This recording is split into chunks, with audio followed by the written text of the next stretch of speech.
Hey guys, welcome back.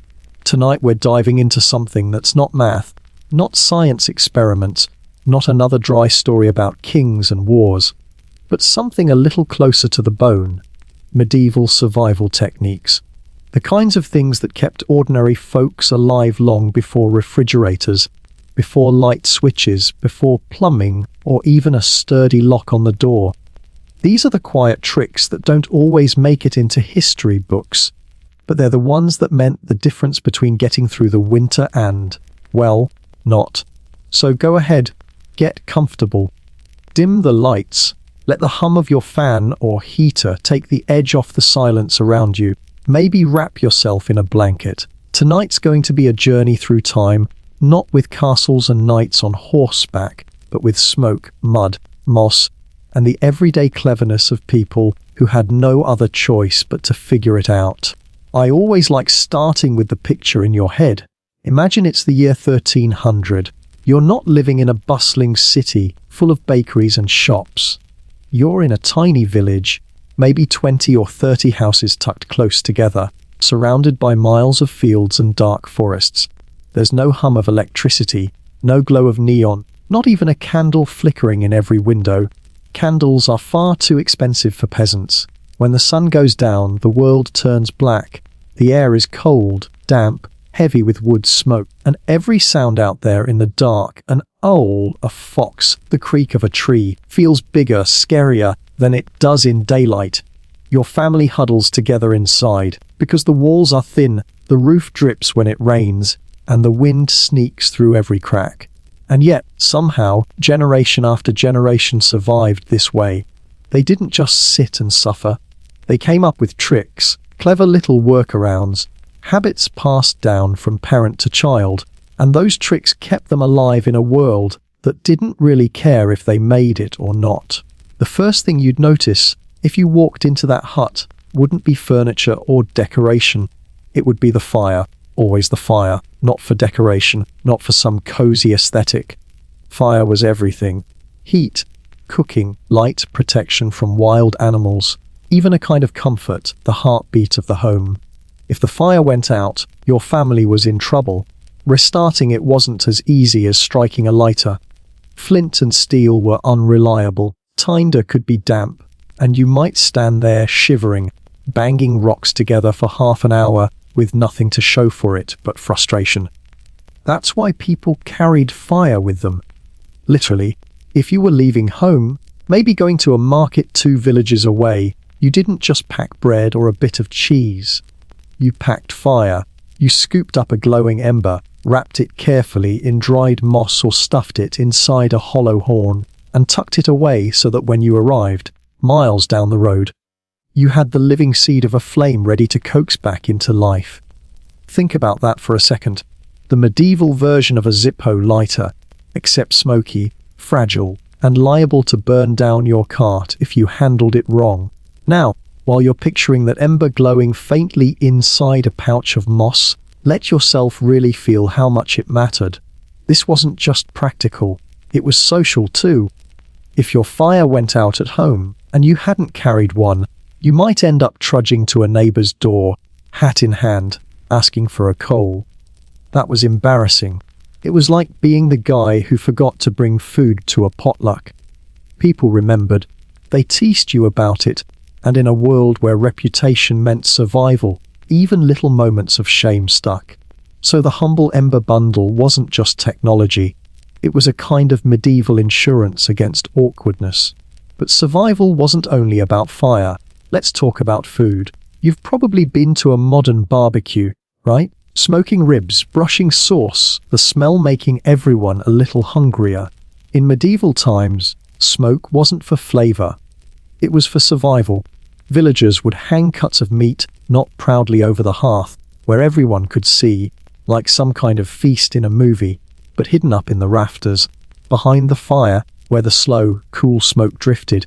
It worked like magic, days and weeks of smoke drying out the meat, coating it, protecting it from bacteria and insects, making it last through the brutal months when fresh food was scarce. And let's be honest, the taste wasn't great. This wasn't sweet applewood barbecue smoke. This was acrid, harsh, bitter smoke, the kind that clung to your clothes, to your walls, to your hair. But if it meant your children had protein in February, you were grateful for every smoky bite. That was survival in action. And even outside the home, survival techniques shaped everything. Imagine your little plot of land, maybe a cow or a few sheep. You can't afford a wooden fence. Boards rot, nails cost too much, and thieves aren't exactly uncommon. So what do? You grow your fence. Willow, hawthorn, blackthorn, all planted close together, bent, twisted, woven until they became a living barrier. Year after year, those hedges grew stronger, denser, thornier. Not only did they keep pigs in and neighbours out, they also gave you berries, sheltered birds, and kept your soil from washing away in the rain. People weren't just building walls. They were cultivating fortresses. And some of those hedgerows are still alive in England today, hundreds of years later. Imagine that, a farmer's practical little project from the 1300s still standing, still green, long after castles have crumbled and kings' names have been forgotten. All of this paints a picture, doesn't it? These weren't people stumbling blindly through history, just scraping by with luck. They were resourceful. They noticed things. They experimented. They learned to listen for bells in the fog, to rub ashes on their teeth, to lace their straw mattresses with herbs to keep away fleas. Every single trick came from a mix of desperation and observation, and it makes you realize survival wasn't about grand inventions. It was about small, clever, practical moves that turned a dangerous world into one that was just barely manageable. So tonight, as we ease deeper into this story, let's think of ourselves sitting in that smoky hut, the fire glowing low, the sound of the wind outside, maybe a faint creak of the roof. And let's follow these forgotten techniques, one by one, the way people once followed them every day. Because sometimes the most fascinating history isn't in the kings and queens. It's in the quiet things. The way ordinary people stayed alive when everything around them seemed determined to make sure they didn't. And that, friends, is where we'll start. Now, are you ready to hear how they carried fire, how they built walls out of thorns, and how they kept meat from rotting without refrigerators? Let's step into that world together. When you think about survival in the Middle Ages, after the fire at the center of every home, the next most important thing was food. Not fancy food, not feasts with roasted swans and golden goblets. That was for kings and nobles. I mean the everyday, down-to-earth food that a family could keep from spoiling long enough to actually make it through the winter. And this is where smoke, of all things, became the silent hero. Now, when we talk about smoking meat today, the image is almost too easy. You probably picture a backyard, a grill, a cold beer, and someone in flip-flops talking about low and slow, like they've been doing it for decades. But in the Middle Ages, smoke wasn't about taste or bragging rights. It was about survival. If you didn't figure out how to make your pork last past Christmas, you might not have pork at all come February. And hungry bellies don't forgive mistakes. Here's how it worked. Let's say you were lucky enough to butcher a pig. That was a big deal. A pig could feed your family for weeks, maybe even months, if you stretched it. But fresh meat doesn't last long, and winter was merciless. So what did you do? You salted some of it, maybe pickled a bit if you had the supplies, but the best method, the most reliable, was smoke. Now, forget the movies where giant hams swing openly over roaring flames, looking delicious and shiny. That wasn't reality. Real villagers didn't display their meat like trophies. They hid it. They hung it behind the fire, not directly above, tucked into the rafters where the smoke curled up, cool and steady, and wrapped itself around the flesh day after day. It wasn't glamorous. It was slow, smelly, and frankly, kind of depressing. The smoke was thick, acrid, and filled every corner of the house. But what it did was priceless. Over weeks, even months, the smoke dried the meat, hardened it, and coated it in a layer that bacteria and bugs hated. Flies kept away. Mold had a harder time taking hold. Worms didn't get a chance. And suddenly, That chunk of pork could last deep into the winter. It wouldn't taste fresh, no. It was chewy, tough, darkened, and smoky in a way that clung to your hands long after you ate. But when it was snowing outside and there was nothing green to eat except maybe a sad sprig of cabbage, that smoky, leathery meat was the difference between another day alive and a night of gnawing hunger. But there was another reason for tucking meat up in those rafters. Theft. Picture a small village. Everyone knew what everyone else had. If you left your ham dangling proudly over the fire, it was practically an invitation. A hungry neighbor might just borrow a slice when you weren't looking. By hiding it in the smoke high out of reach, you bought yourself a little extra security. Out of sight, out of mind wasn't just a saying, it was a survival tactic. And here's something clever: while that meat hung above, not only was it preserving itself, it was also helping keep your house pest resistant. Smoke drifted up into the thatch of your roof, discouraging bugs, mites, and even some rodents. So, in a way, you got two benefits for the price of one: warmth and pest control, with your dinner quietly drying overhead. Nothing wasted, everything working double duty.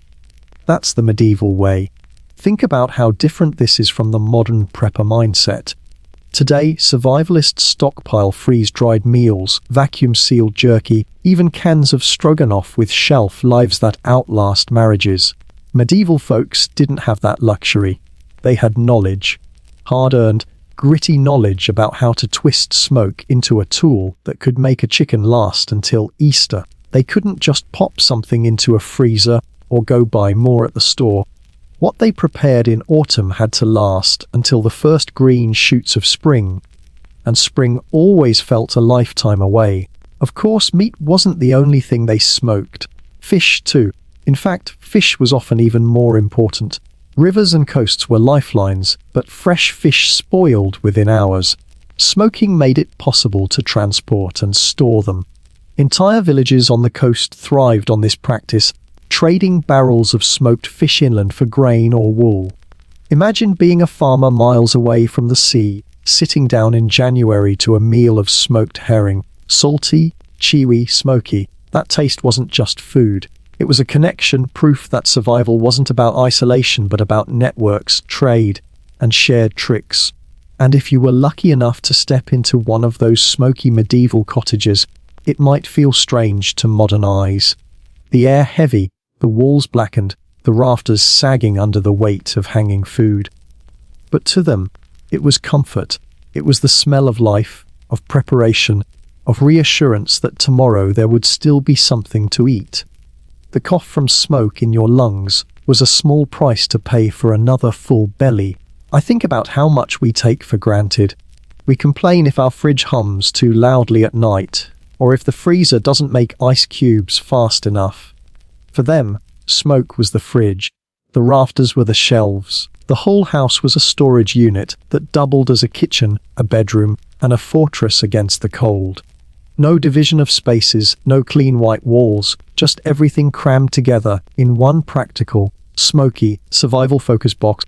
And here's something even more fascinating: smoking meat wasn't just about preservation. It was about identity. Every region, every village had slightly different wood, different herbs, different traditions that flavored their smoke. Pine smoke, oak smoke, peat smoke, they all left their mark.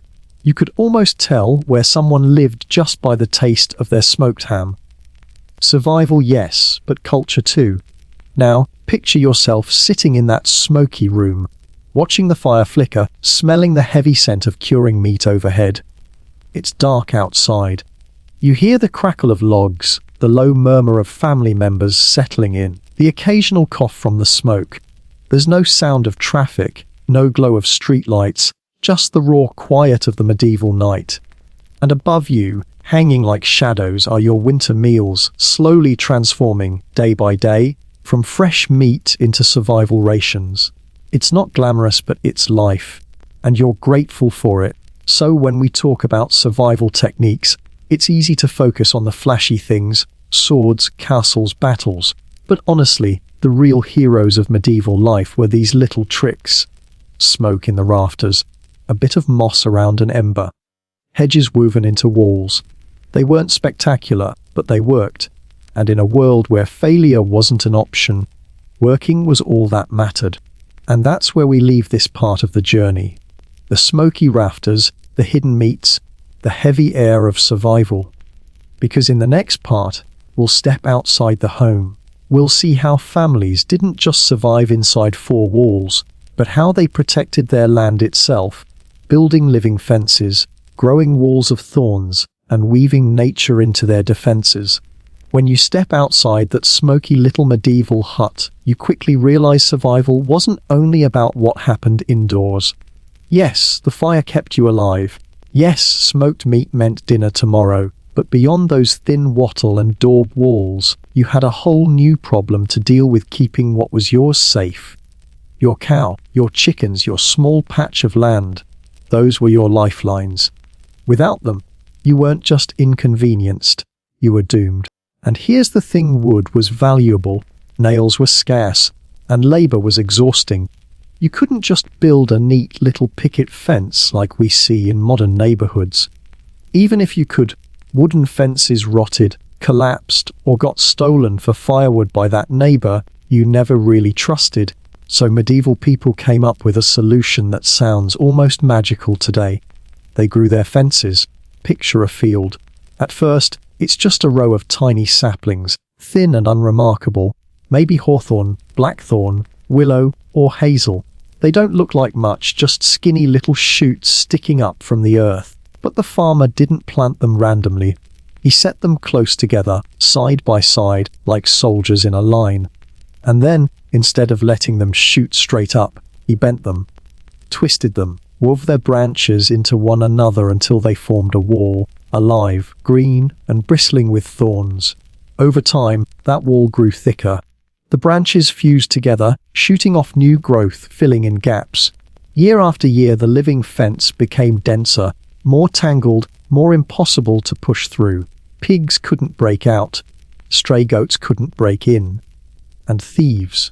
Well, let's just say that anyone trying to slip through a hedge of hawthorn at night ended up limping home, with scratches up and down their arms, probably swearing never to try that again. These hedges were more than just fences. They were fortresses.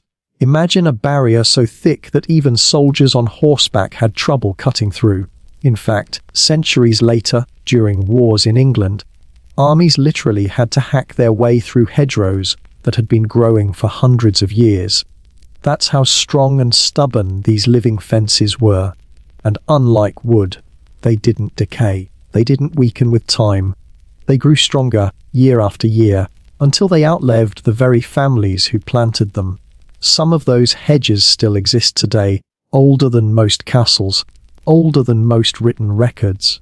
Living walls that began as survival tricks but turned into pieces of history. But the genius of living fences didn't stop with keeping things in or out. They were multi-tools, the medieval version of a Swiss Army knife. Birds nested in them, providing natural pest control as they ate insects from the fields. Bees and pollinators loved the flowers that bloomed each spring, helping crops thrive. The deep roots of the hedges held the soil in place, keeping it from washing away in heavy rains. In a world where one bad harvest could mean famine, these fences quietly protected both land and food. And let's not forget, they gave back, too. Hawthorn berries, hazelnuts, blackthorn sloes, all edible, all useful, all growing right there in the wall. Imagine going out to check your livestock and coming back with a handful of nuts or berries for a quick snack. It was like having a pantry built right into your property line. Now, building one of these hedges wasn't as simple as just planting a few trees and walking away. There was an art to it, a skill passed down from generation to generation. It was called hedge laying. And it was hard work. Farmers would take young trees, slice partway through the trunk, and bend it sideways without killing it. That partial cut encouraged new shoots to grow upward, while the main trunk thickened horizontally, weaving itself into its neighbors. The result was a living braid of wood, spiked with thorns, strong enough to stop a charging animal. Imagine spending your afternoon twisting and slicing saplings into shape, sweat on your brow, thorns snagging your sleeves. Painful, slow, but incredibly effective. And here's something that makes me smile: hedges weren't just practical. They were beautiful. Picture springtime in the countryside. A living fence in full bloom. White hawthorn blossoms bursting, buzzing with bees. The smell of wildflowers drifting on the wind.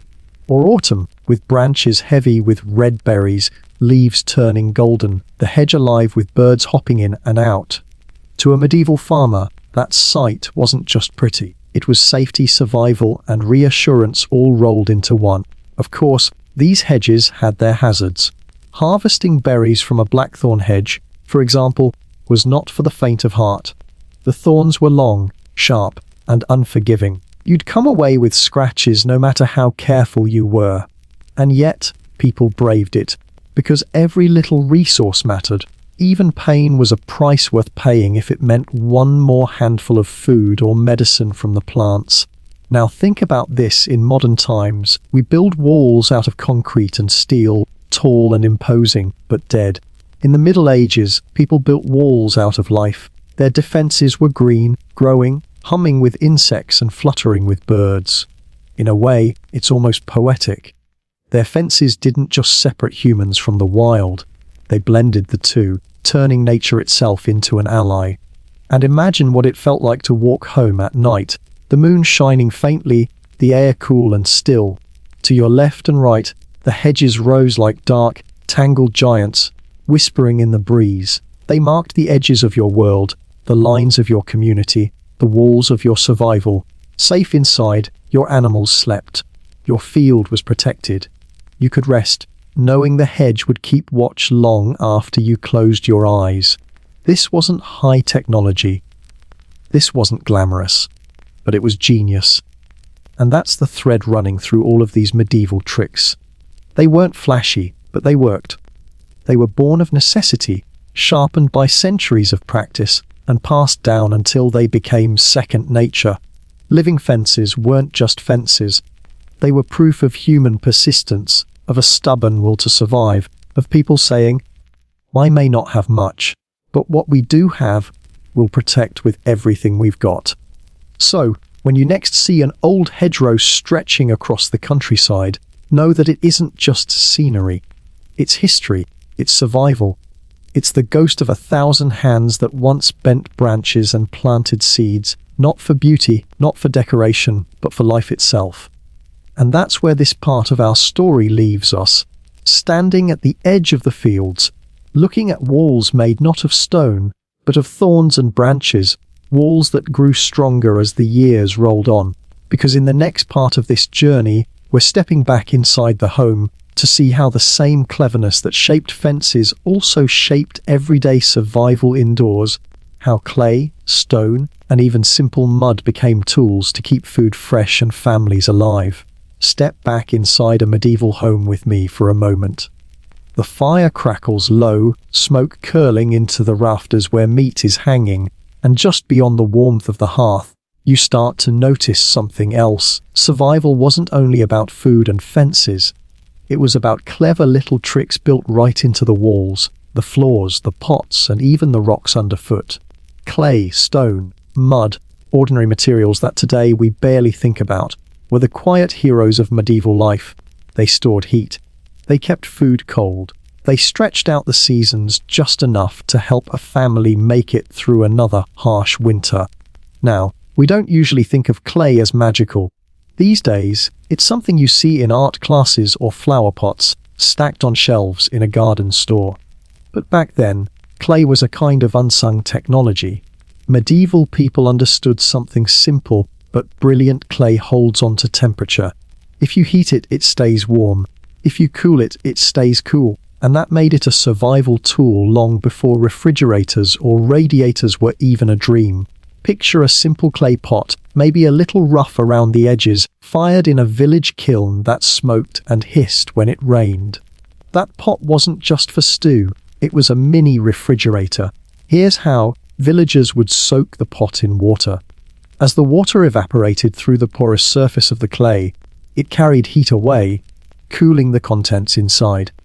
You'd put milk, butter, maybe even leftovers in there, and suddenly you had a cooler, fresher stash of food than you would if you'd left it on a shelf. It wasn't perfect, it wasn't ice cold, but in a time when even a few extra days of freshness could mean the difference between food and waste, it was priceless. And that wasn't the only trick. Clay pots, once heated near the fire, could be wrapped in wool or tucked under blankets to slowly release warmth throughout the night. Imagine climbing into bed with nothing but thin straw and a heavy cloak to keep you warm. Now imagine sliding in a clay brick, warmed earlier by the hearth, and feeling that heat spread slowly through the night. It was the medieval version of a hot water bottle, earthy, heavy, but life-saving when the frost crept under the door and the wind howled through the cracks. Stone worked the same kind of magic. In wealthier homes, you might find thick slabs of slate or marble built right into the shaded side of the house, often facing north where the sun rarely reached. These were stone shelves, cool, quiet places where butter, cheese, and milk could rest without spoiling too quickly. The stone absorbed the chill of the earth and the air, creating a pocket of natural refrigeration. No buzzing motors, no glowing lights, just rock and patience. Even in humbler cottages, people took advantage of stone's steady temperament. A chunk of granite buried just below the floor or a stone-lined cellar dug into the ground could act as a primitive cold storage. You'd set your food down there and trust the earth's constant temperature to do the rest. It sounds simple, but it was brilliant. Instead of fighting nature, they worked with it. They let the coolness of the ground and the mass of stone keep their food from turning too quickly into a science experiment. And here's something fascinating: stone shelves weren't just for food. They doubled as medicine cabinets too. Salves, herbs, poultices, anything delicate that needed to be kept from drying out or spoiling could be tucked on those cool slabs. Imagine a pot of ointment for burns, sitting there in the shade, safe and ready when someone stumbled in from the fields with blistered hands. That shelf wasn't just convenience, it was survival insurance. Now, let's zoom out and think about what it felt like to live in a house made of mud, straw, and stone. We look at those cottages today and think, quaint, maybe, primitive.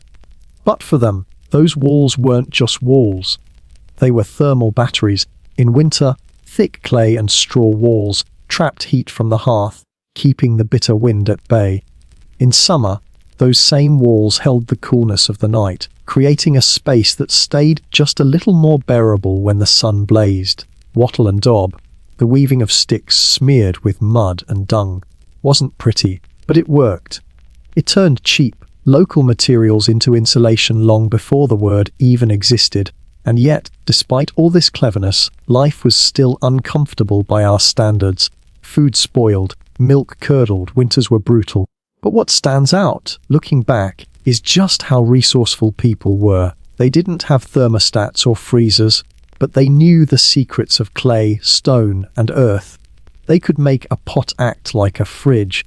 They could make a slab of marble act like an air conditioner. They could make a chunk of mud wall keep out the wind better than a wooden board. And all of it came from observation, trial, and error, passed down over generations. Think about going to bed after a long day of fieldwork. Your body aches. Your stomach is only half full. You climb onto a straw mattress that smells faintly of herbs and earth. But tucked under the blankets is a clay brick, still warm from the fire. The heat seeps out slowly, easing your bones, keeping the frostbite from nipping at your toes. It's not luxury, but in that moment, it's comfort. It's survival. Or imagine stepping into a small pantry on a summer afternoon. The air outside is stifling, buzzing with flies. But inside, on the north-facing stone shelf, your butter sits cool and solid, not melting into a greasy mess. Maybe there's a hunk of cheese, a jug of milk, all holding steady just a little longer because of the stone beneath them.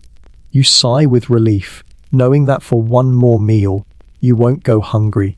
And it wasn't just the rich who knew these tricks. Everyone did, in their own way. peasants with clay pots, nobles with marble shelves, fishermen with stone-lined pits to keep their catch fresher on hot days. The principle was always the same: let the earth do the work. It's humbling, isn't it?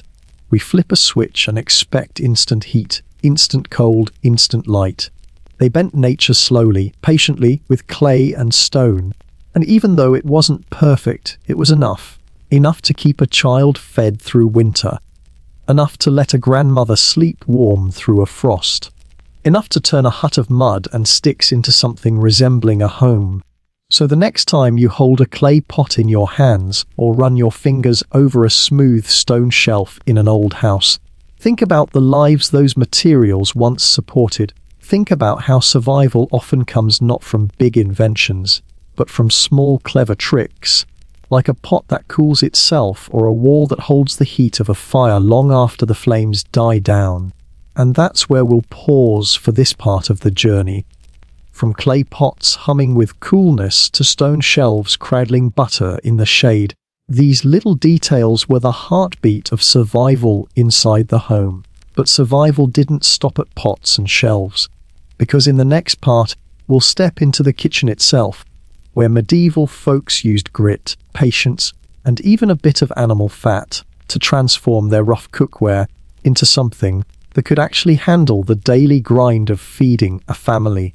When you think about a medieval kitchen, don't picture shiny countertops, stainless steel pots, or a neat row of non-stick pans hanging on hooks.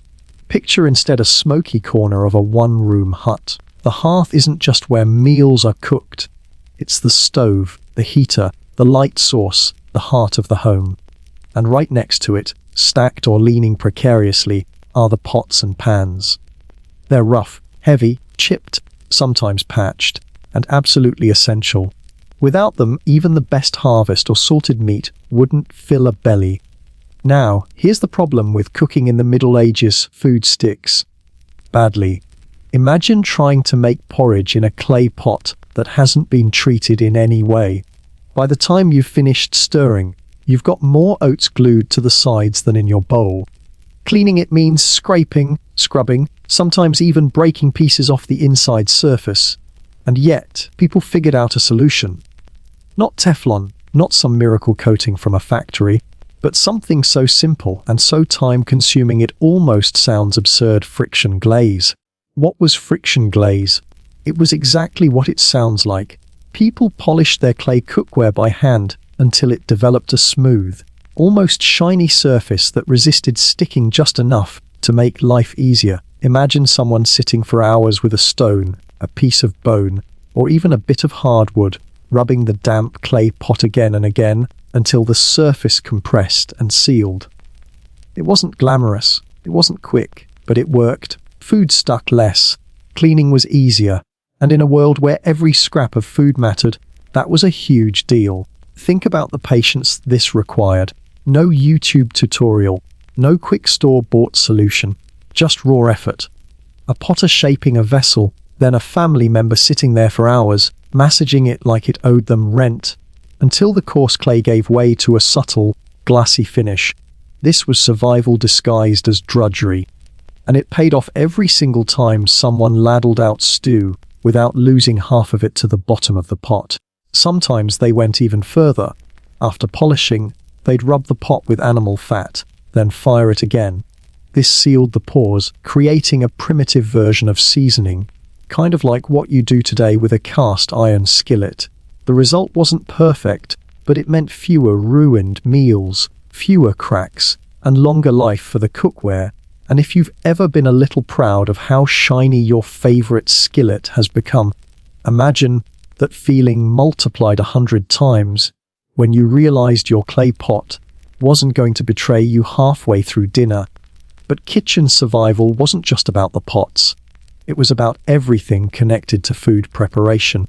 Take grinding grain, for instance. No handy electric mixer, no steel mills. You had hand-powered querns, heavy stone slabs, one on top of another, with a handle you turned round and round to crush wheat into flour. Hour after hour, women and children ground away, their arms aching, dust covering their clothes. And yet, this was as important as breathing. Without flour, there was no bread. Without bread, there was no survival. Even the way they stored cooked food was clever. Clay pots, once emptied, were rinsed, sometimes lined with herbs, and reused immediately. Nothing wasted. Stew wasn't just dinner. It was breakfast, lunch, and dinner again, reheated day after day, each time with a little more water and a little less flavor, until it was more memory than meal. Still, that pot of stew was life. Cleaning was another battle. No sponges, no dish soap, no sink. People used sand ash and even grass to scrub their cookware. Ash, in particular, was a lifesaver. It cut grease, killed smells, and polished surfaces surprisingly well. Picture someone crouching by the fire, rubbing sand in a pot with bare hands, their knuckles raw, their patience stretched, but knowing that if they didn't clean it, tomorrow's food would taste like yesterday's mistakes. And then there were the knives. Every family had at least one, maybe two, and they weren't fancy. They were multi-purpose blades used for chopping, carving, eating, and sometimes defending. Keeping them sharp was as important as keeping the fire alive. A dull knife wasted food and slowed everything down, so people sharpened them constantly, on stones, on metal, on anything that would give back an edge. The rhythmic scrape of sharpening was as common as the crackle of the fire. Imagine a medieval dinner scene, a clay pot of barley stew bubbling on the fire, a loaf of bread nearby, rough but filling, a family gathered around waiting for the moment the pot gets lifted. The mother ladles out portions, careful not to scrape too deep, because at the bottom there's a crust forming, the dreaded part that sticks no matter what you do. Later, when the bowls are empty, she goes back to the pot, sighs, and starts the long process of cleaning with ash and water. Not glamorous, not easy, but necessary. What's fascinating is how these routines, these small survival hacks, became traditions. The polishing of pots, the seasoning with fat, the careful cleaning with ash, it all became part of the rhythm of life, passed down not in books, but in hands-on lessons from mothers to daughters, fathers to sons. You didn't learn these tricks at school. You learned them by watching, by helping, by trying and failing until your pot cracked or your stew burned, and you swore you'd do better next time. And here's the thing that always strikes me: modern kitchens are full of gadgets we barely touch. Bread machines that gather dust, knives so sharp they rarely see an onion, pans coated with miracle substances we take for granted. Medieval kitchens had almost nothing, but every item was precious, every trick mattered, and every little improvement could mean the difference between a good meal and a wasted one. So the next time you stir a pot on your stovetop, think about the hands that once rubbed clay for hours just to make dinner a little less sticky. Think about the patience, the grit, the sheer stubbornness it took to wrestle comfort out of mud and ash. That's medieval survival in a nutshell. Not dramatic, not flashy, but endlessly clever. And that's where we'll pause tonight, still sitting by the fire, still listening to the quiet scrape of sand on clay, still watching the pot shine just a little brighter with every pass.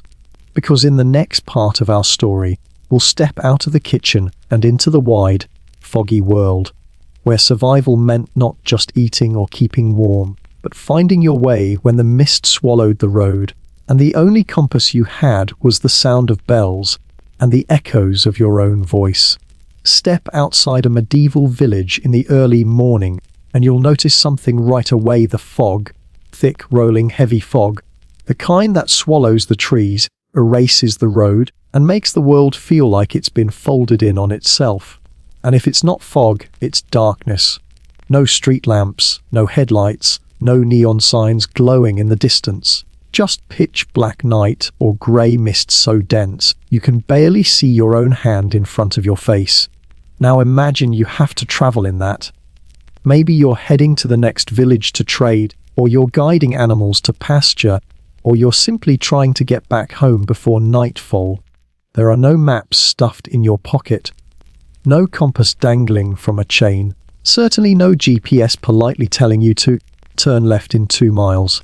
How did medieval people manage? They listened. Survival wasn't just about what you could see.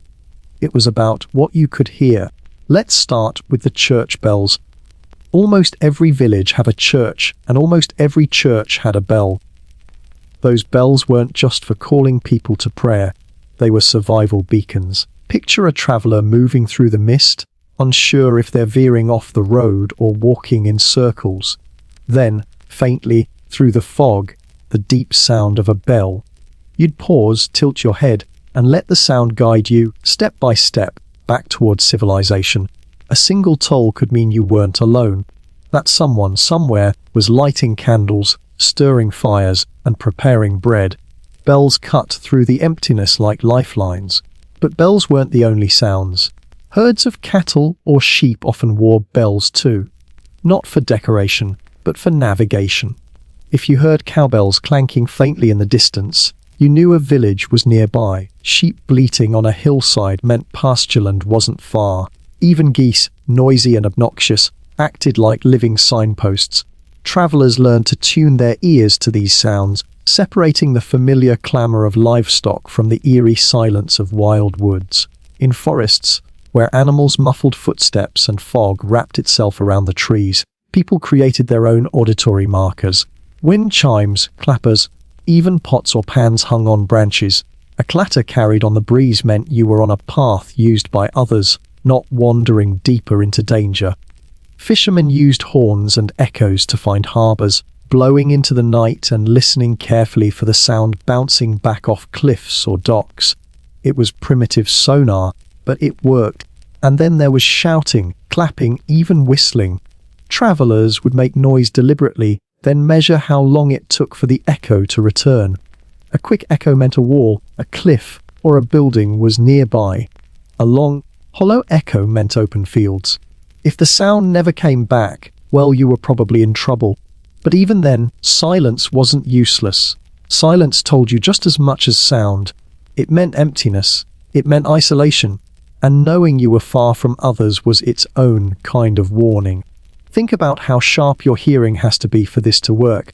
Most of us today are used to background noise, traffic, music, machines humming in the distance. In the medieval world, silence was common. Your ears weren't distracted. You could tell the difference between one church bell and another, or between your own flock's bells and a neighbor's. You could recognize a tavern by the sound of music and laughter spilling into the street long before you saw the building. A tavern in the night wasn't just fun. It was a beacon of safety, warmth, food, and maybe a familiar face. There's a kind of poetry to it, isn't there? Finding your way not with sight, but with sound. The low hum of a community. The clink of metal on a cow's neck. The faint beat of a drum tied to a tree. Even the bark of dogs gave you direction. You could walk toward barking, knowing it meant farmsteads, fences, and human presence. Or you could avoid it, knowing it meant a guard dog you'd rather not meet in the dark. Now imagine the experience. You're on a narrow path at dawn, the fog thick and damp, clinging to your clothes. The ground is muddy, sucking at your boots. You can't see the fields on either side, and the road looks like nothing more than a darker shade of grey under your feet. But then you hear it, a bell tolling in the distance. Slow, steady, deliberate. You stop walking, close your eyes, and turn your head until the sound feels centered. And then, carefully, you follow it, one step, another. The sound fades, then grows stronger again as you shift your path. Eventually, the mist parts, and there it is, the outline of a church tower rising like a ghost through the fog. You've found your way home. This wasn't a rare experience. It was daily life. Villagers expected fog, darkness, and disorientation, and they built sound into their survival systems. Travelers learned songs or chants they could call out to one another in the mist, each tune a recognizable signature. Families had specific whistles to guide each other through forests or across fields.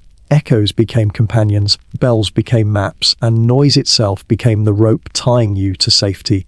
Even taverns played their part. Picture a cold night, and you're staggering along the road, half lost. Suddenly, the faint sound of a fiddle drifts through the air, then laughter, then the roar of voices shouting over each other. Your heart lifts, That sound means warmth, maybe a meal if you've got a coin. You follow the music like a moth to flame, and soon enough, you're pushing open a creaky wooden door, the heat and noise washing over you like a second life. And here's what I love about this: medieval people weren't superhuman.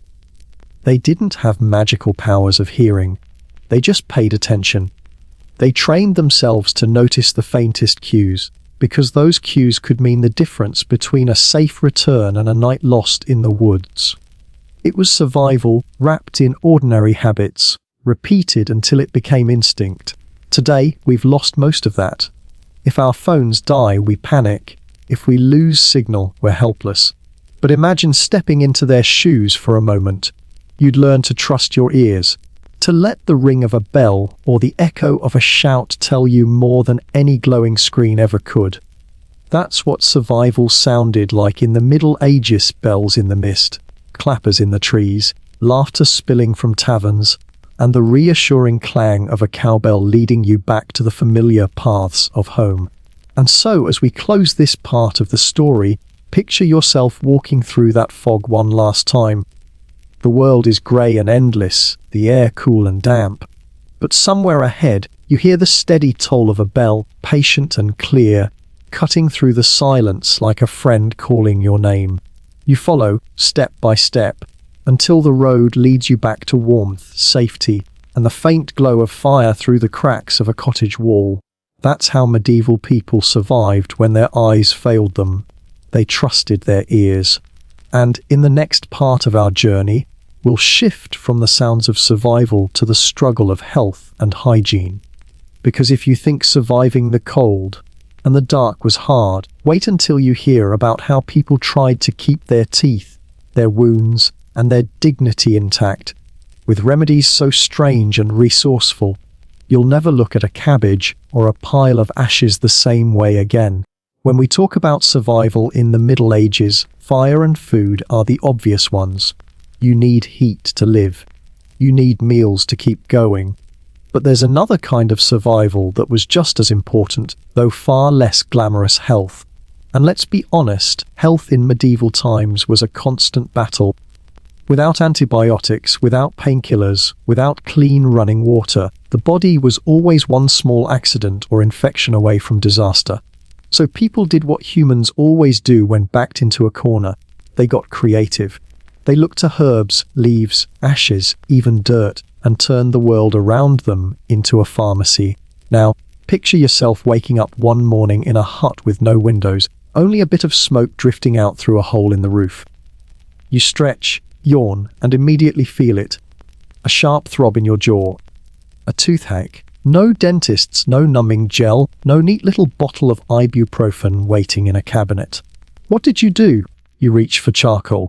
Yes, charcoal. The same blackened wood left over from last night's fire. People ground it into a fine powder and rubbed it on their teeth. Sounds odd, right? But it worked better than you'd expect. Charcoal scrubbed away plaque, killed some bacteria, and even whitened teeth a little. Imagine the gritty taste in your mouth, the faint smell of smoke, the rough scrape on your gums. Not pleasant. But when the alternative was rotting teeth and endless pain, a mouthful of ash felt like relief. And that was only the beginning. Take wounds, for example. You cut your hand on a rusty tool, or your child scraped their knee on a sharp rock. No antiseptic wipes, no band-aids. Instead, you'd reach for cabbage leaves. Sounds almost laughable, doesn't it? Wrapping a wound in salad. But cabbage was believed to draw out infection and reduce swelling. You'd wash the leaf in cold water, slap it onto the wound, and bind it in place with cloth. Sometimes it helped, sometimes it didn't. But it gave hope, and hope was often the first step toward healing. Herbs were everywhere. People knew which plants could soothe and which could harm. Knowledge passed down like family heirlooms. Sage wasn't just for cooking. It was chewed to ease sore throats. Chamomile wasn't for sleepy tea. It was crushed into poultices to calm skin irritations. Garlic wasn't just food. It was medicine, rubbed on wounds to keep away bad humours, and even eaten raw to fight sickness. And if you've ever bitten into raw garlic, You know that alone could scare away a cold. Strong, sharp, fiery, enough to make your eyes water and your nose run, which in their minds meant it was working. Then there was honey. Sweet, sticky, golden honey. Not just a treat, but a miracle. Honey was spread on wounds because it kept them from festering. It drew out moisture, sealed cuts from the air, and even had antibacterial properties. Picture a peasant carefully spooning out a precious dab of honey onto their child's scraped knee, whispering encouragement while the child sniffled. It wasn't magic, but it often helped wounds heal faster and cleaner. A spoonful of sugar wasn't just for taste, it was survival medicine. And what about fevers? In a time when even a simple cold could turn dangerous, people turned to herbs like willow bark, which contained the same chemical later used to make aspirin. Imagine chewing bitter bark, desperate for relief from a pounding headache. No one cared that it tasted awful. What mattered was that it eased the pain, even a little. But not every cure was pleasant, or even safe. Some remedies were harsh, born of desperation. Ashes were rubbed on skin infections. Urine, yes urine, was sometimes used to clean wounds. It sounds horrifying to us, but without disinfectants, people grabbed whatever was available that might kill bacteria, even if it stung like fire or smelled worse than the sickness itself. And strangely enough, sometimes it worked. Sometimes it didn't, but when your choices were do something or do nothing, you did something. Even bathing was a survival tactic, though not in the way we imagine. Full baths were rare. Water had to be fetched, heated, poured. Instead, people used partial washes, wiping down with herbs or vinegar, focusing on hands and faces. Lavender and rosemary were favorites for disguising odors and keeping lice at bay. Beds were stuffed with dried herbs, thyme, mint, wormwood, not just for fragrance, but because people believed the smells kept away sickness and bugs. And when you consider that fleas carried plagues, those herbs were more than just decoration. They were early bug repellents, life-saving in ways no one fully understood at the time. Think about childbirth, one of the riskiest moments in medieval life. Women leaned on midwives who carried bundles of herbs, oils, and old wisdom. Sage tea to help with recovery, honey and garlic for infections, warm cloths, whispered prayers, and cabbage leaves again, pressed onto sore, swollen bodies. Pain was expected, loss was common, and yet every little trick was another chance to beat the odds. Imagine sitting in a smoky hut, watching your grandmother crush dried herbs with a mortar and pestle, her wrinkled hands moving with practiced ease. She doesn't have books or charts. She doesn't need them. Her knowledge lives in her memory, in her fingertips, in stories passed down. This one for coughs, this one for cuts, this one for fevers. It's not written science, but it's survival. And you trust her because she's seen more winters than you have. And her remedies, strange as they seem, have kept her alive this long. Not all remedies were practical. Some were more about belief than biology. Amulets filled with herbs were worn to ward off disease. Charms were whispered over wounds. People carried sprigs of rosemary or cloves of garlic, not only because they smelled strong, but because they believed the scent pushed away sickness carried on the air. And while modern medicine might scoff, sometimes belief itself was a kind of medicine. If carrying a pouch of herbs gave you courage to face another day, it was doing its job. And here's what strikes me: most medieval people weren't clueless. They noticed patterns. They saw which remedies helped and which didn't. They experimented, tested, adjusted. Sure, some cures were wild guesses, but others, honey, garlic, willow bark, are still used in modern medicine in refined forms. Their survival wasn't luck. It was stubborn trial and error, refined by centuries of desperate practice. Picture again the rhythm of a medieval day. A child coughing in the night, soothed with a cup of bitter herb tea. A farmer's cut wrapped in a cabbage leaf. A grandmother's tooth hatch eased by rubbing ash along her gums. Not glamorous, not perfect, but enough to live another day. So when we think of medieval survival, don't just think of swords and castles.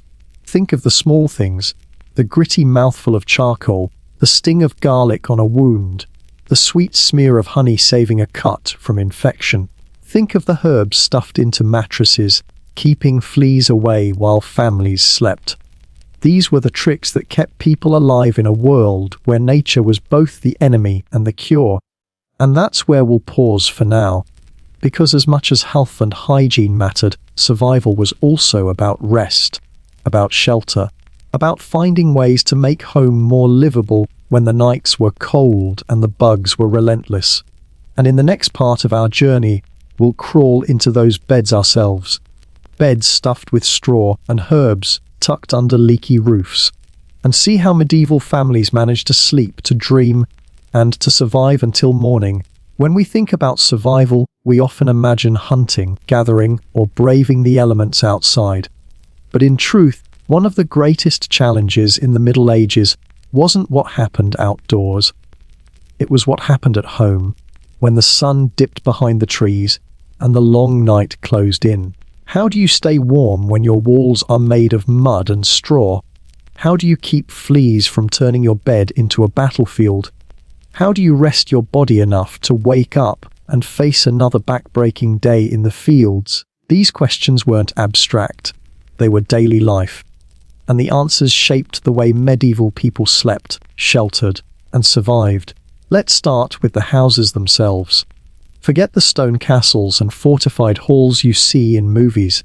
Those were for the powerful few. The average family lived in a hut made of wattle and daub, woven sticks plastered with mud, straw, and even animal dung. It sounds crude, and in many ways it was, but it worked. The walls insulated just enough to trap heat in winter and keep out the fiercest summer sun. The roof was thatched, layered thick with reeds or straw, heavy enough to shed rain, at least when it was new. Over time, leaks developed. Imagine lying in bed on a stormy night, a drip, drip, drip falling steadily onto the floor, or worse, onto your blanket. Buckets or pots had to be moved around constantly to catch the water. The sound of rain on the thatch became both lullaby and nuisance, a reminder that your home was a fragile shield against the elements. Inside, space was tight. Families often shared one room with animals, especially in winter. The body heat of cows, goats, or sheep added a surprising layer of warmth. Picture drifting off to sleep with the muffled shuffle of hooves nearby, the low sound of chewing, the occasional soft grunt or bleat. It wasn't glamorous, but it was practical. The animals were safer indoors, and their warmth seeped into the air, raising the temperature just enough to keep frost from creeping over the walls. Now, let's talk about the beds. You might imagine something cozy, piled with quilts, but for most, it was straw. A sack stuffed with straw, hay or reeds, laid on a wooden frame if you were lucky, or directly on the floor if you weren't.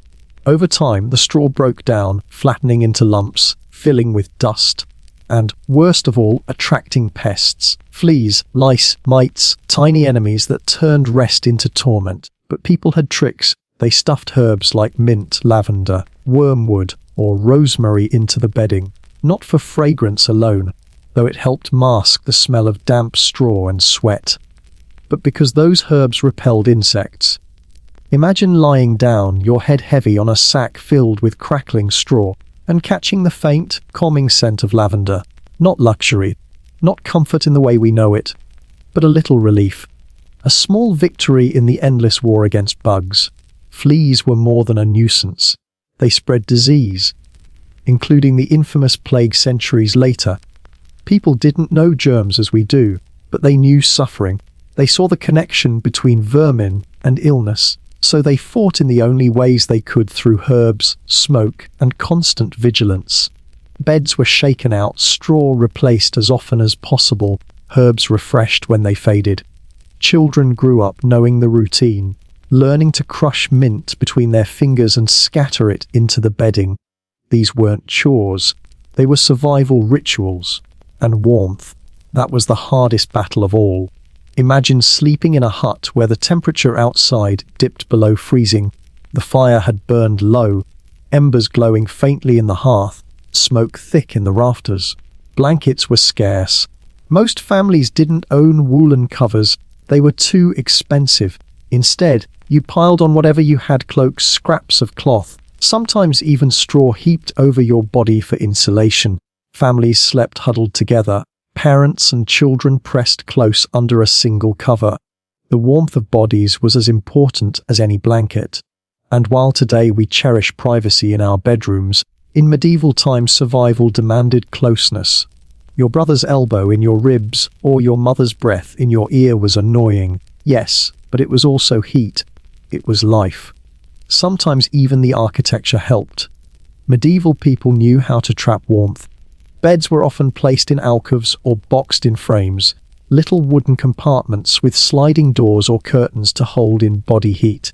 Imagine climbing into such a nook, shutting yourself away in a tiny wooden chamber, your breath puffing white in the air as you tucked straw around you. Cozy in a claustrophobic sort of way. It kept you alive through winter nights when frost painted the inside of the walls and the wind screamed outside like a living thing. And here's a detail that always fascinates me: the concept of two sleeps. People in the Middle Ages often slept in two shifts.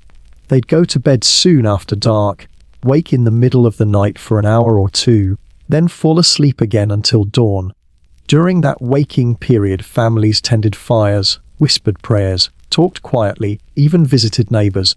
Imagine lying there in the stillness, stirring from a restless dream, and hearing your father poke at the fire while your mother murmured a prayer under her breath. Outside, the world was silent but for the wind. Inside, that strange half-wakefulness was part of the rhythm of life. Of course, not every night was peaceful. Imagine bedbugs biting, fleas crawling, lice itching at your scalp. Imagine a draft sneaking in through cracks in the wall, or snow blowing in under the thatch. Sometimes people even slept sitting up, bundled in cloaks, because lying down made the cold unbearable. And yet they survived. They endured with herbs, with closeness, with the sheer stubborn will to rest no matter what the night brought. And not all sleeping tricks were about bugs or warmth. Some were about safety. If you lived near a forest, wolves were a real threat. Doors were barred with wooden beams, and families often slept with tools or sticks nearby, just in case. Travelers, when caught far from home, sometimes slept in barns, huddled in haystacks with animals. The smell of manure wasn't pleasant, but the warmth and safety were priceless. Now, imagine yourself in one of those huts. The fire is a faint glow. The air smells of straw, smoke, and herbs.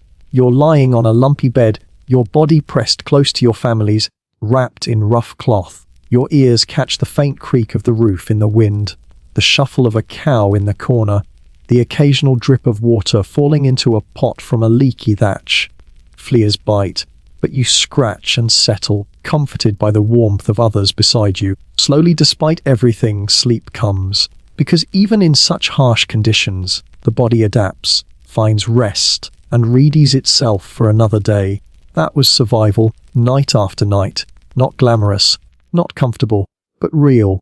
Every herb stuffed into bedding, every ember coaxed to life, every child tucked close. These were acts of quiet defiance against the cold, the dark, and the endless hardships of the medieval world. And so, as we close this part of our story, picture that smoky hut, the straw bed, the whispered voices in the dark. Home wasn't safe in the way we imagine today, but it was shelter, it was warmth, it was the difference between life and death on long winter nights. In the next part, we'll lift ourselves out of those beds and light the darkness in another way. Because when night fell, fire wasn't always enough. Families needed light to see, to work, to move safely in the gloom. And that's where another forgotten trick comes in. A strange, smoky invention called the rush light. Close your eyes for a moment and imagine this: the sun has set. And in the medieval world, that means true darkness. Not the cozy half-dark we know today with streetlights glowing outside the window, phones lighting up the nightstand, or the hum of a fridge casting a faint glow. No, this was a darkness so deep it pressed against the walls, filling every crack and corner, swallowing the room whole. You couldn't see your own hand in front of your face. The only thing between you and total blindness was the fire in the hearth. But here's the thing, wood was precious. People couldn't afford to keep the fire roaring all night, and firelight only reached so far. If you had to move around, to check on animals, to stir the stew, or to step outside, you needed something portable. And this is where one of the strangest, most forgotten survival tricks comes in: rushlights. Rushlights were the medieval version of a flashlight. But instead of batteries and bulbs, they were reeds. Simple plants, the kind that grew wild in marshes and by riversides. People harvested them, peeled them, and then soaked them in animal fat, usually bacon grease or mutton tallow. Once dried, those fat-soaked reeds became crude torches. You lit one, and it sputtered to life, throwing off a weak, smoky flame. Now, let's be honest, rushlights were terrible by modern standards. They smoked, they stank, they flickered unpredictably. The flame was so dim it barely lit a few feet in front of you. And yet, they were cheap. Almost anyone could make them, and almost anyone did. In a world where candles were expensive luxuries reserved for churches or the wealthy, rushlights were the poor man's solution.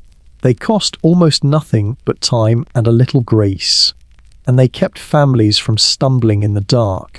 Picture a child tasked with dipping rushes into a pot of melted fat, their hands slick and smelly, the reeds laid out on a wooden board to harden. Later, those rushes would be stuck into simple holders, maybe a stone with a notch, maybe a crude iron clip. When darkness fell, one reed at a time was lit. It hissed and sputtered, giving off a faint glow and the unmistakable smell of burning bacon. Not glamorous, not pleasant, but enough to guide hands, enough to light faces, enough to push back the suffocating black of the medieval night. And they didn't burn for long. A single rush might last only 15 minutes, maybe half an hour if it was thick and well soaked. That meant someone in the household had to keep replacing them, pulling out a new one, lighting it from the fire, sticking it into the holder, and letting it burn down again. A constant cycle of light, dark, dark. Imagine the rhythm of a long winter night, one rush fading, another sputtering to life, over and over until dawn finally broke. Of course, rush lights weren't the only option. Wealthier homes had candles made from beeswax. These were cleaner, brighter, longer lasting. But beeswax was expensive, a symbol of status as much as utility. Ordinary people almost never wasted them at home. Tallow candles, made from animal fat, were cheaper but still costly, and they smoked almost as badly as rush lights. So for most villagers, the reed remained king. There were torches too. If you needed to move outside at night, say to check the animals in the barn or fetch water from a stream, you might light a bundle of sticks or a rag wrapped around a pole, soaked in fat or pitch. These burned brighter but dripped and smoked, leaving trails of black soot behind. They weren't for comfort, they were for quick, necessary trips into the night.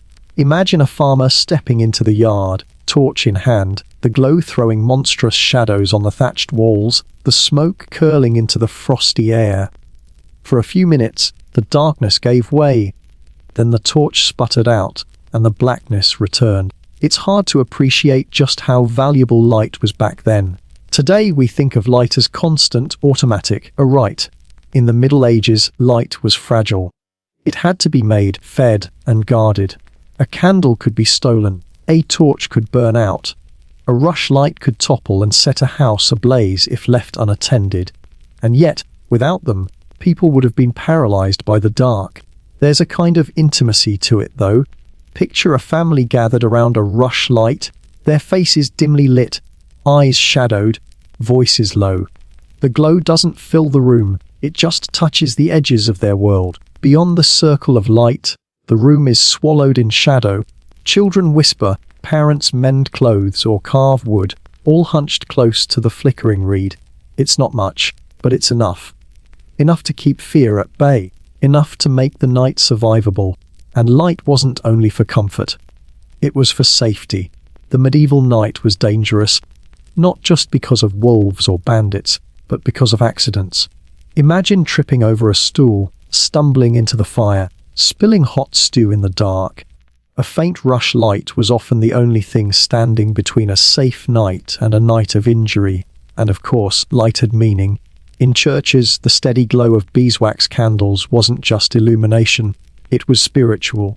Light was sacred, a symbol of hope, faith, and God's presence. For peasants, a rush light at home may not have been holy, but it carried its own symbolism. It meant life continuing in the dark. It meant the hearth was alive, the family enduring. A flicker of flame was proof that even when the world seemed swallowed by shadow, there was still a spark of resistance, however small. Now, try to imagine what it felt like to fall asleep by that light. The reeds sputtering, the flame shrinking lower and lower, shadows lengthening across the room, swallowing faces, melting corners into black. You drift off knowing the light will soon burn out, leaving only embers in the hearth. And when you wake in the night, the world will be pitch black again. That cycle, light to dark, dark to light, was the rhythm of medieval life. It makes me think of how much we've lost in the brightness of modern times. Today, darkness is rare.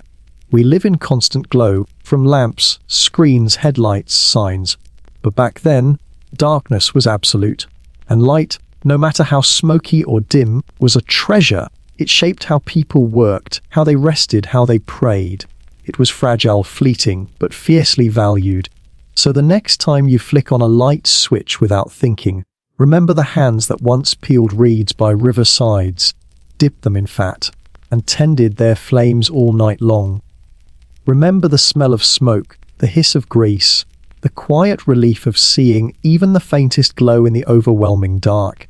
That was survival, not in brilliance, not in abundance, but in small flickers that pushed back just enough shadow to carry people through until dawn.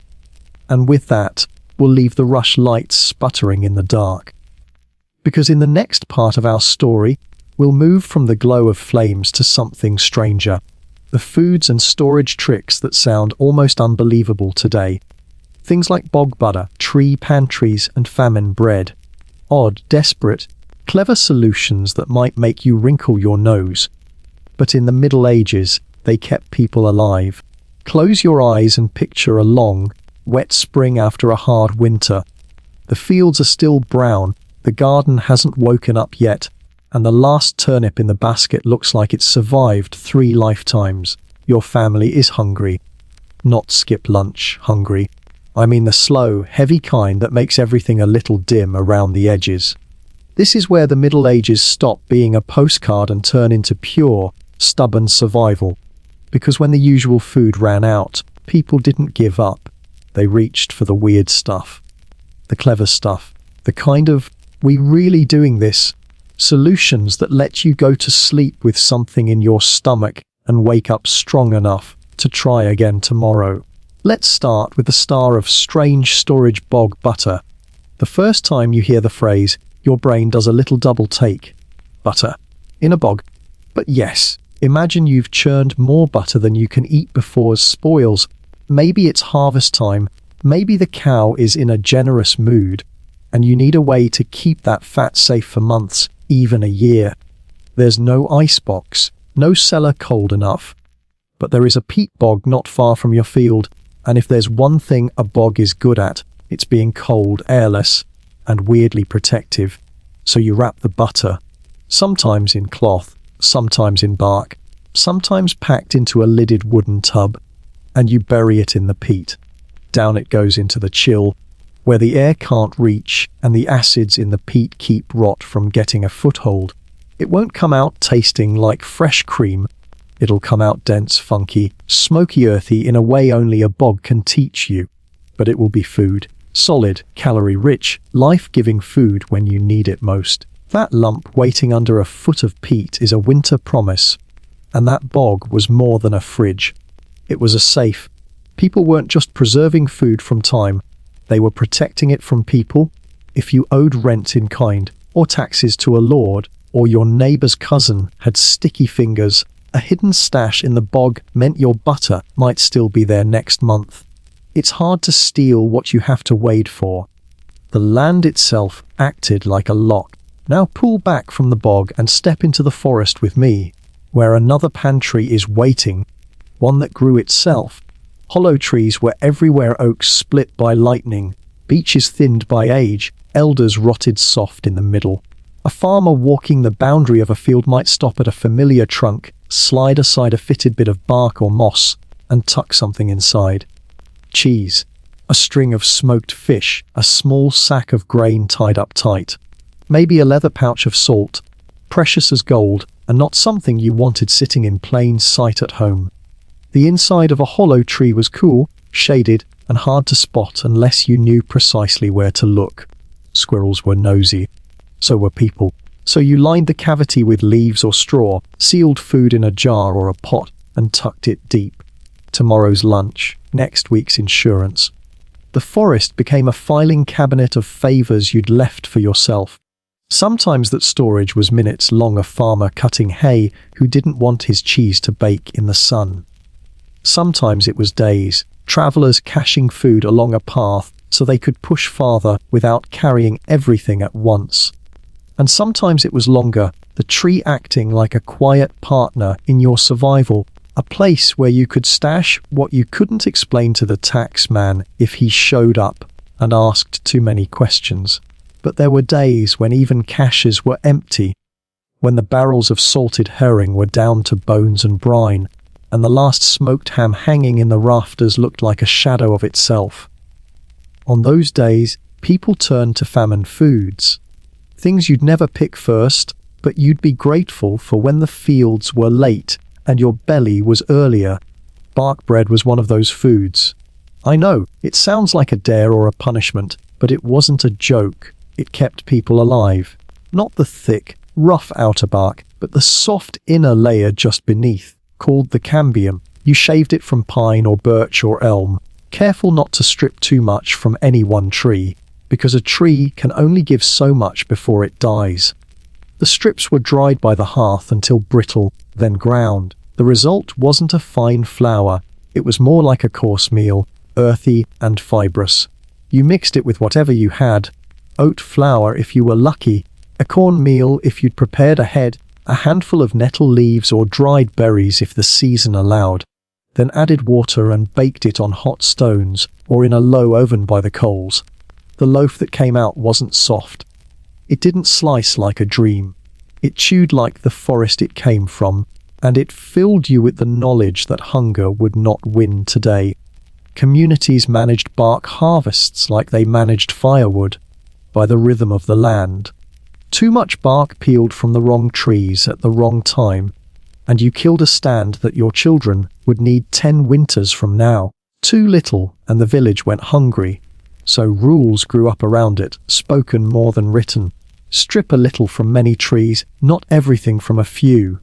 Harvest when sap is running and the cambium releases easily. Dry it in thin strips. Grind it with patience, not with resentment. Loss was shared, so was survival.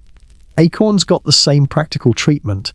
Fresh off the tree, they're bitter with tannins, enough to make your mouth pucker and your stomach protest.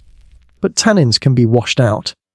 You crack the shells with a stone, peel the skins, crush the meat to meal, and then you leach that meal in running water.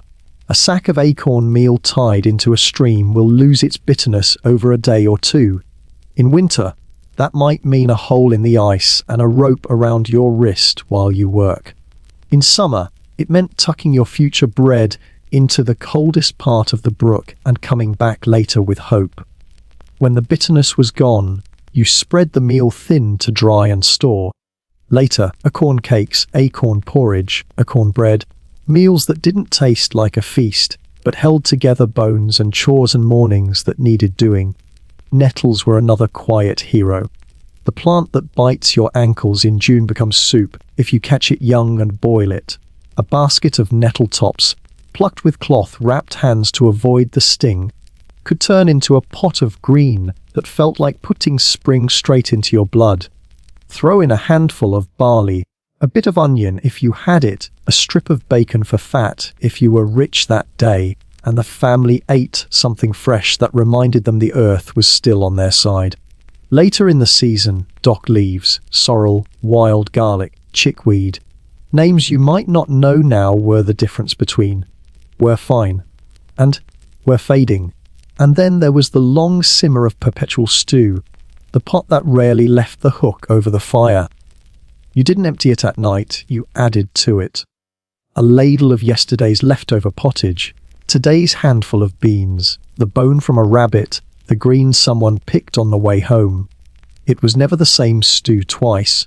It was always one stew, kept at a gentle heat when you could spare the wood, cooled and reheated when you couldn't, thickened with barley one day and stale bread the next. It wasn't glamorous. It was everything. If a traveller came, you dipped a bowl. If a child whined, you dipped a smaller bowl. If a storm pinned you inside for 3 days, you watered it and salted it and said thanks that there was something to water. Fish and meat got their share of strange but smart care too, especially when salt cost money and money was scarce. You could air dry fish on racks in a hard wind, guts cleaned, flesh split and flattened, small fires lit beneath to keep flies uncertain. The sea did you a favour if you lived near it, the inland wind did if you didn't. A stack of dry, stiff fish in a basket looks like hardship until you soak it overnight, simmer it with onions and a few herbs from the doorway, and serve it with the last of the rye. Suddenly it's hope. The same went for jerky, thin strips of venison or beef, sliced with a careful hand and hung where smoke and air could do their work. You chewed, you swallowed, you lived. Milk wanted to betray you the minute it left the udder, especially in warm weather, so you turned it into something else as fast as you could. Soft cheeses, pressed curds salted and hung, hard cheeses set in little wheels that could last weeks or months if you were careful. Whey didn't go to waste, it sawed grain into a batter that behaved like a cousin to pancakes and woke up sleepy dough. If there was a stream, you set a lidded pot in the water and let the current pull the heat out of your milk. If there was a spring, you built a little spring house of stone over it, and the family's future butter sat in the cold there like royalty, safe from dogs and hands. Pickling bridged seasons when smoke or stone couldn't. Cabbages chopped and packed with salt. Beans that would rot in a week transformed into something bright saw, and stubbornly alive in jars or crocks. Vinegar from spoiled wine was not waste. It was a second chance in a bottle.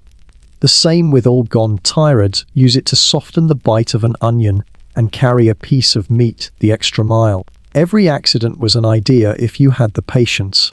And yes, people ate nose to tail because waste was blasphemy when hunger lived next door.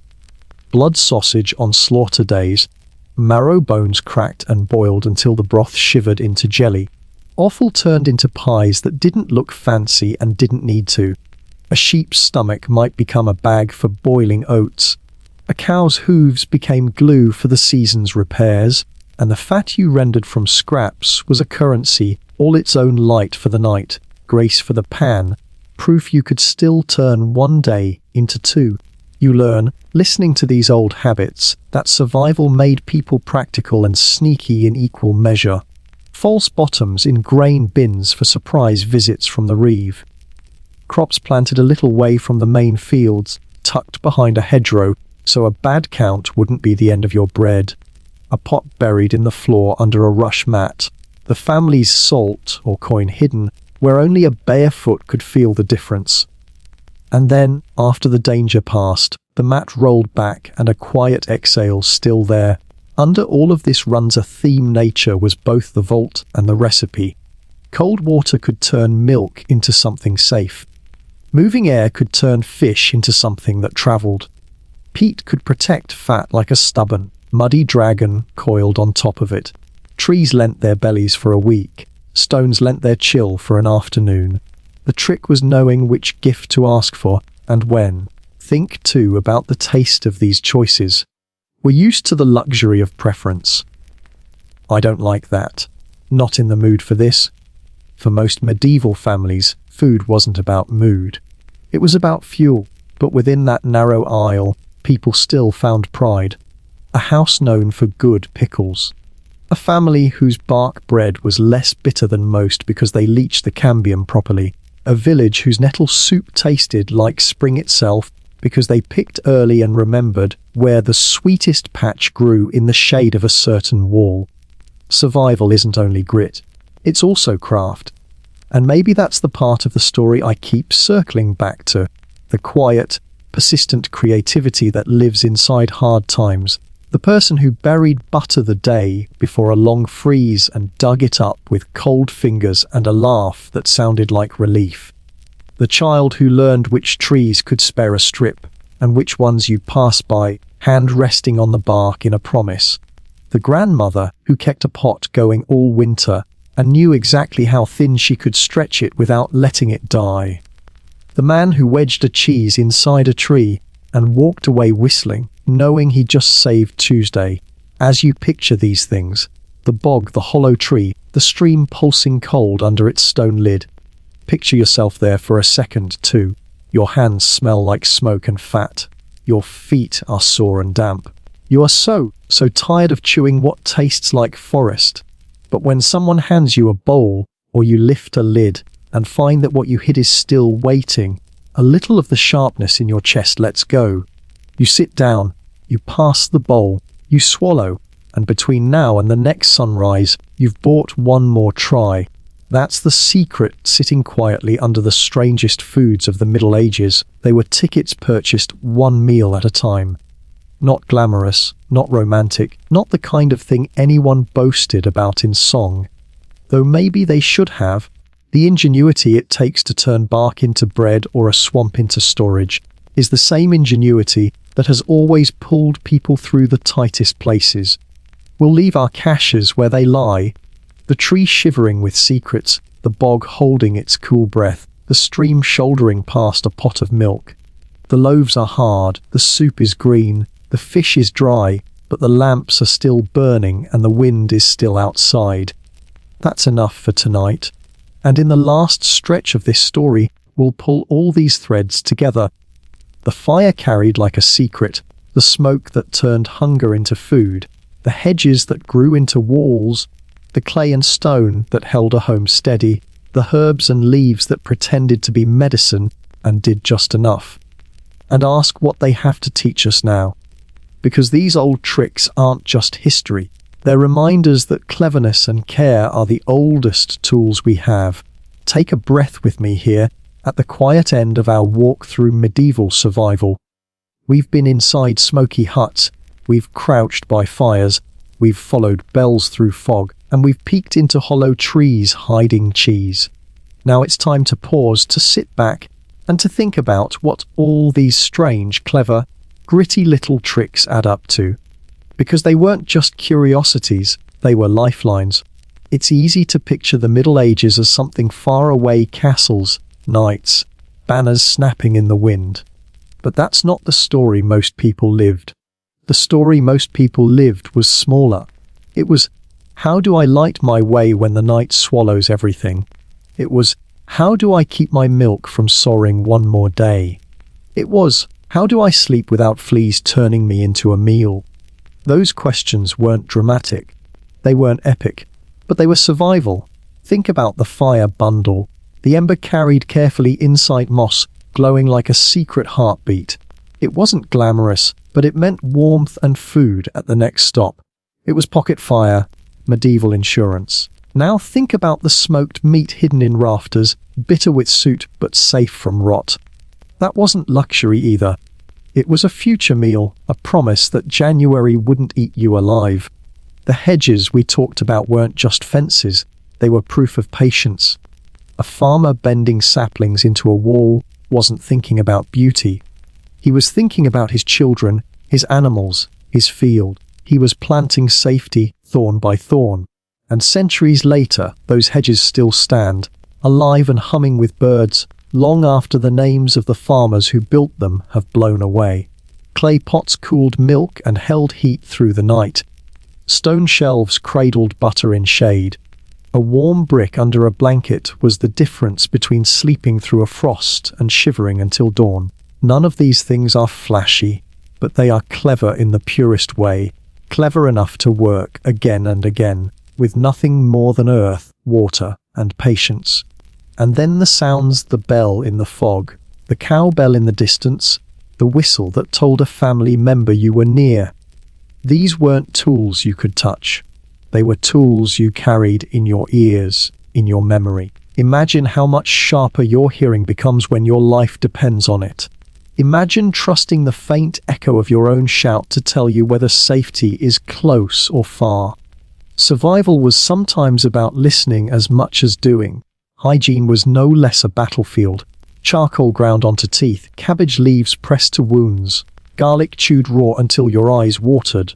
All of it desperate, sometimes effective, sometimes not. Honey smeared on cuts, herbs stuffed into beds to keep the fleas at bay. Every one of those remedies said the same thing. We won't lie down. We'll fight for one more day, and at night, the bed itself became an arena of survival. Straw itchy and lumped mixed with lavender or mint to keep the bugs away. Families pressed close together for warmth.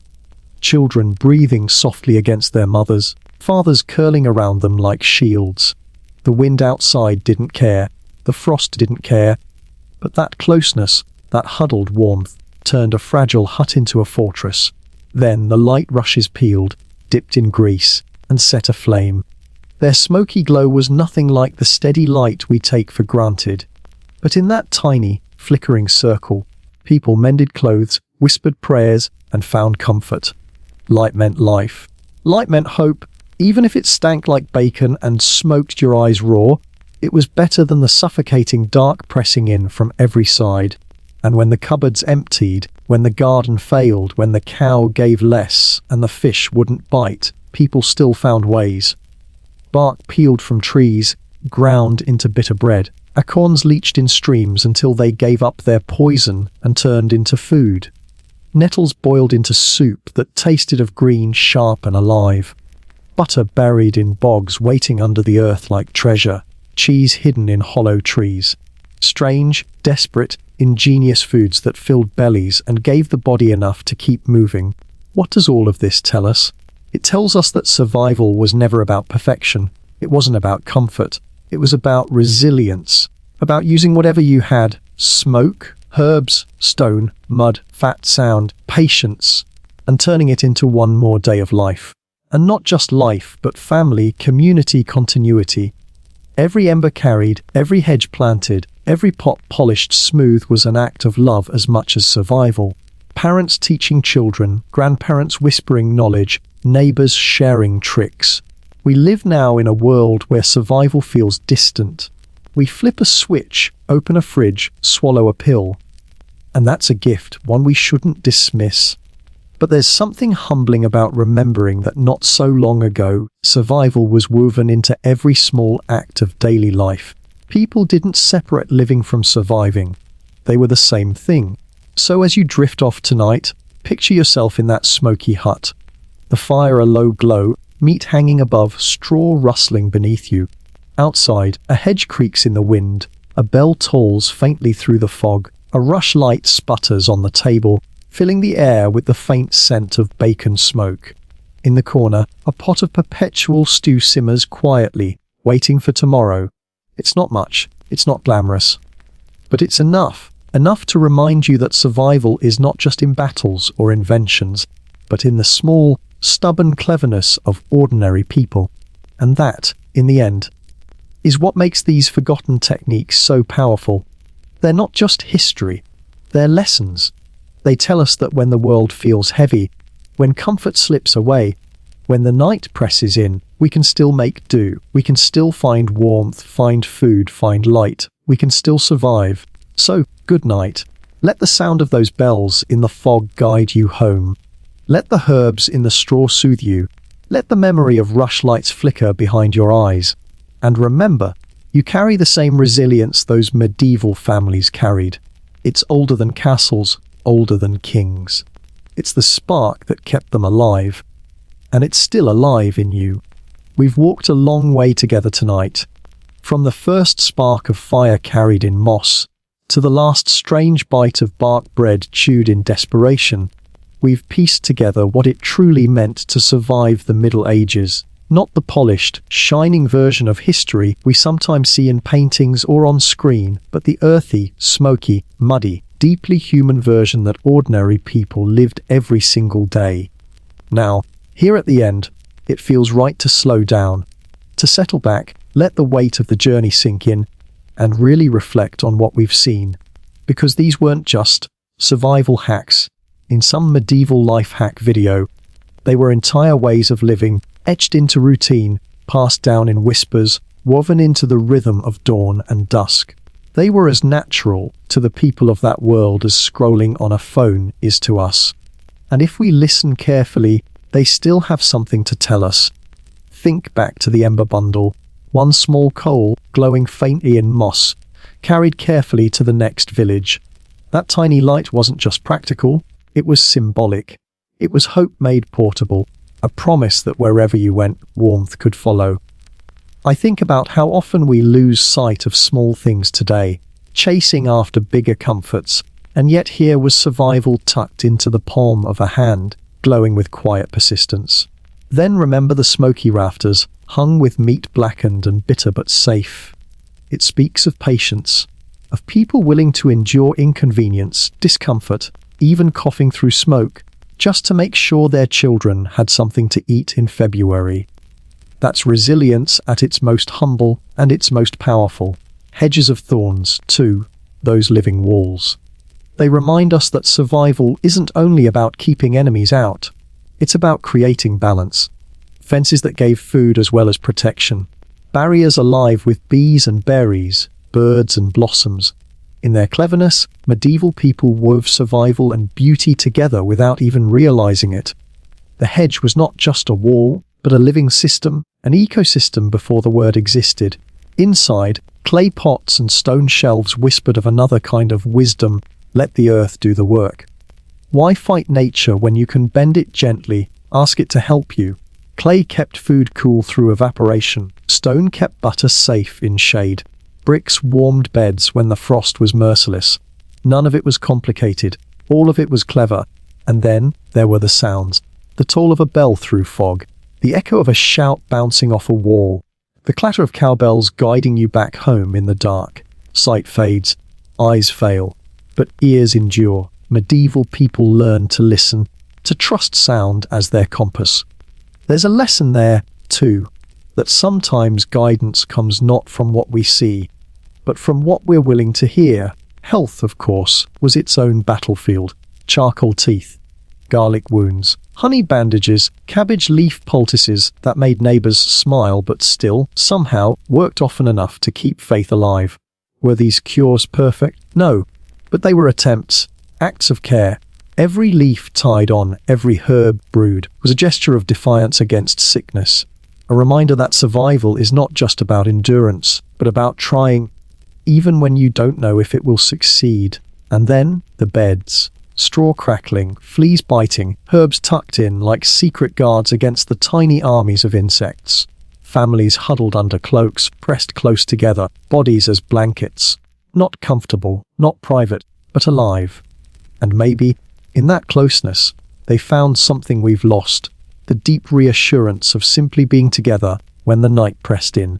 Rush lights flickering. Smoky reeds glowing for a few minutes at a time, replaced again and again, until the darkness gave way to dawn. Imagine that rhythm sputter, light, shadow, dark, then flame again. A fragile dance against the void. It tells us that survival isn't always about grand torches blazing. Sometimes it's about little flames, tended patiently, that keep the darkness from swallowing everything. And the food, strange, wild, desperate food. Butter buried in bogs, cheese hidden in trees, bread made from bark, soup made from nettles. Meals that tasted more like necessity than pleasure, but meals that carried families forward nonetheless. It makes you realize that survival often tastes bitter before it tastes sweet. But bitter food still keeps bones strong, still keeps hearts beating, still keeps life going long enough for the seasons to turn. What do we take from all this? We take the reminder that survival isn't shiny. It's not about perfection or comfort. It's about grit, patience, and creativity. It's about listening when you can't see, warming when you can't move, eating when you don't want to, and believing that if you can just get through tonight, tomorrow will offer another chance. And maybe that's the most powerful part of this whole journey, not the tricks themselves, though they are fascinating, but the spirit behind them. Ordinary people, nameless now, who refused to give up, who found light in reeds, food in trees, safety in thorns, medicine in leaves. People who turned every scrap of the world into a tool, who met the cold and the hunger and the dark not with surrender, but with stubbornness. So as you drift towards sleep tonight, let those images settle with you. A rush light flickering on a table, a hedge humming with bees in the sun, a clay pot cooling milk by a fire, a cabbage leaf tied gently around a wound, a family pressed close under straw and herbs, breathing warmth into each other through a long winter's night. The world has changed. We don't need bog butter or rush lights anymore, but the lessons linger. That resilience is built in small acts. That hope can be carried in your hands like an ember. That comfort is not always about luxury. Sometimes it's about cleverness. And that no matter how hard the season, people will always find a way to survive. So let the night settle around you now, safe and quiet. Let the ancient wisdom of smoke, stone, straw, and herbs wrap around you like a blanket. Let your own breath be the ember, steady and alive. And remember, you carry the same spark those people carried. The same resilience, the same stubborn will to endure. That's not medieval, that's human. Good night, sleep well, and may the echoes of their survival carry you gently into your dreams.